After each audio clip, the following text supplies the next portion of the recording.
మొదట్లో Kolkata night riders చచ్చి 155 పరుగులు చేసింది. లక్నో కూడా అంతే తడబడింది.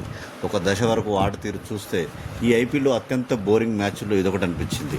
కానీ తర్వాత మలుపులు తిరిగిన మ్యాచ్ సూపర్ ఓవర్కు దారితీసి అందరి దృష్టి తన వైపు తిప్పుకుంది. 12 ఏళ్ల కిందట కరేబియన్ లీగుల్లో సూపర్ ఓవర్లో మేడిన్ వేసి సంచలనం సృష్టించిన సునీల్ నరైన్ ఇప్పుడు ఐపీఎల్లో అద్భుతం చేశారు. ఒక్క పరుగుకే 2 వికెట్లు తీసి ఎల్ఎస్జీ ఓటమిని శాసించాడు. మ్యాచ్పై పూర్తిగా ఆశలు కోల్పోయిన స్థితిలో మేటి ఇన్నింగ్స్తో కోల్కతాకు పోరాడే స్కోర్ను అందించిన రింకు సింగ్ మ్యాచ్లో అసలైన హీరో. పేలో ప్రదర్శన చేస్తున్న లక్నో సూపర్ జైంట్స్కు వరుసగా 5వ పరాభవం. ఆదివారం ఉత్కంఠభరితంగా సాగిన మ్యాచ్లో కోల్కతా నైట్ రైడర్స్ సూపర్ ఓవర్లో లక్నోపై నెగ్గింది. రింకు 83 నాటౌట్ 51 బంతుల్లో ఆదుకోవడంతో మొదట కోల్కతా 7 వికెట్లకు 155 పరుగులు చేసింది.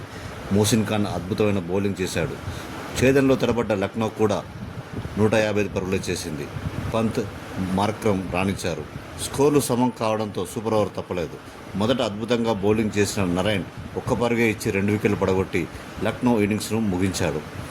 మొదటి బంతికి పూరన్ బౌల్డ్ చేసిన అతడు మూడో బంతికి మార్క్రమ్ను వెనక్కి నెట్టాడు. ఛేదనలో తొలి బంతికే రింకు 4 కొట్టడంతో విజయం కోల్కతా సొంతమైంది. 8 మ్యాచ్ల్లో ఇది కోల్కతాకు 2వ విజయం.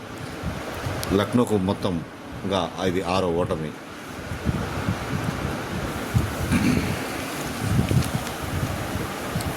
ముఖ్యంగా ఆఖరి 2 ఓవర్లో చెలరేగిపోయాడు రింకు సింగ్. షమి వేసిన ఓవర్లో 19వ ఓవర్లో 6-4-4 దంచేసిన అతడు 20వ ఓవర్లో దిగ్వేష్ రాఠీ బౌలింగ్లో వరుసగా 6-6-6 4 సిక్సర్లు బాధేశాడు.